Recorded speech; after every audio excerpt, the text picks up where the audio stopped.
Негирањето на геноцидот како последна фаза од геноцидот, така велиме. Меѓутоа, не само последна фаза од геноцидот, што е точно, меѓутоа и некаков скоро сигурен предзнак дека повторно ќе се случи. Кога зборуваме за геноцидот во Сребреница, кога зборуваме за други геноциди, за други злоусторства против човештвото, да се навратиме и Холокаустот, се што се случувало порано, Руанда, сите оние злоусторства што ги спомна и колегата Енес, обично ја изговараме фразата на крај да не се повтори. Меѓутоа се повторува. Одново и одново се повторува. Така да личи дека слабо се сеќаваме, слабо помниме, слабо учиме.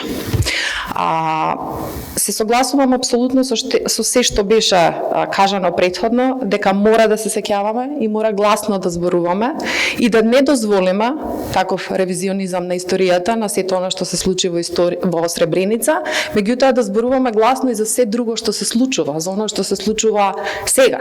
И да се запрашаме дали доволно гласно зборуваме сите како општество, сите ние како индивидуи, за оно што се случува во Украина, за оно што се случува во Газа. Факт е дека и како затајуваме и како и колективно, меѓутоа и индивидуално во гласното зборување и спротивставување на оно што ни се случува. Пред 10 дена се одбележа денот на победата над фашизмот. Си го честитаме тој ден, меѓутоа прашањето, односно констатацијата, што ако сме искрени со себе си, сите треба да ја дадеме дека ниту сме го победиле фашизмот, ниту исчезнал. Омразата не е исчезнала. Ние сведочиме денес на екстремен бран, на радикални десничарски движења, кои што ги користат токму оние првични чекори, односно сите оние фази што се случуваат пред извршувањето на геноцидот. Затоа што геноцидот не се случува одеднаш, така, има цел процес кој што води до таа ситуација. Значи и денес имаме етнонационализам, имаме политика на мразење, имаме намерно креирање на политика на омраза кон се што е различно. И треба да сме свесни дека тоа се случува. Се случува глобално, се случува во Европа, не се случува нас тука.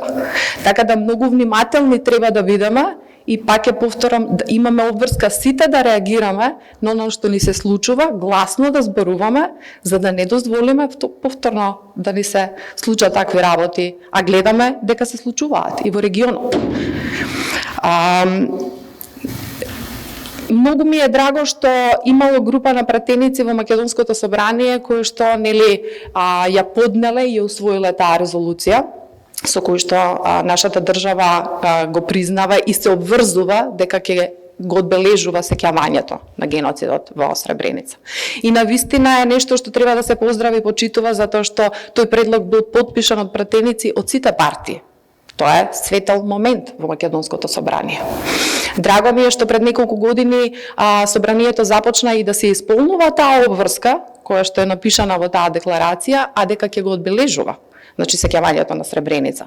Морам тука да го спомнам и мојот поранешен колега Зечир Ремчиловиќ, кој што започна со сесрдна поддршка на тогашниот председател на собранието господин Талат Џафери да се организира таа комеморативна седница. Драго ми е што гледам дека и сегашниот председател на собранието господин Афрем Гаши продолжи минатата година со таа пракса. Се надевам дека ќе имаме и оваа година.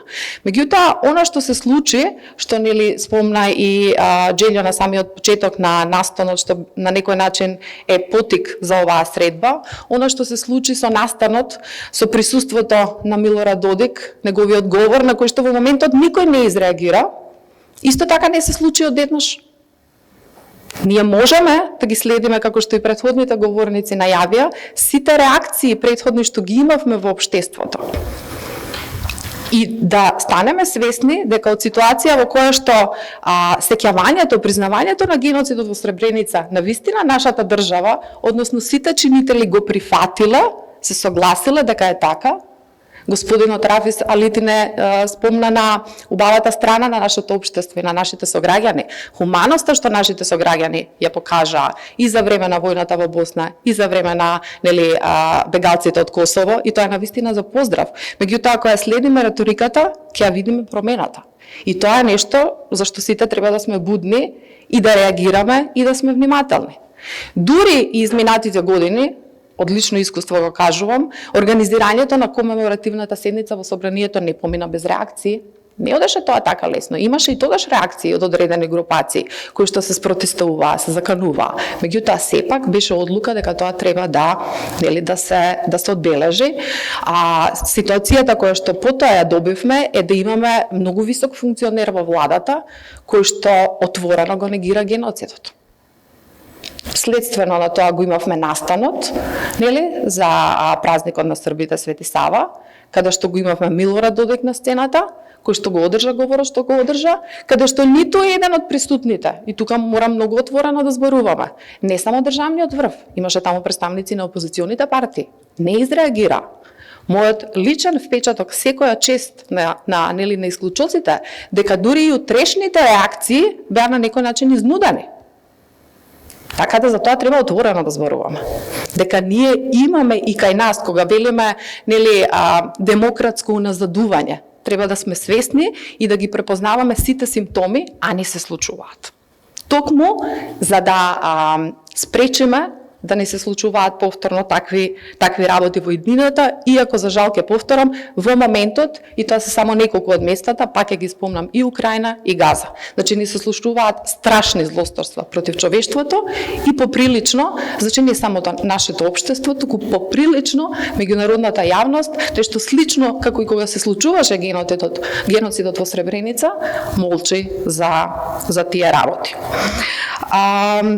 Она што за мене е многу битно е да работиме, а еден од начините на кои што ќе се сеќаваме и ќе ја помниме и нема да дозволиме да некој поинаку ја представува Сребреница, е не само пасивното сеќавање, туку активизмот, особено образованието. Значи, нашето образование мора да биде базирано на факти и ние мора да учиме, новите генерации мора да се сеќаваат така што во образованието ќе учат за тоа што се случувало, за фактите, не за политичките идеологии на војните, како што реално имаме состојба сега. И да си признаеме дека образованието кај нас се уште генерира поделби и се уште зборуваме за интерпретација на настани и на факти.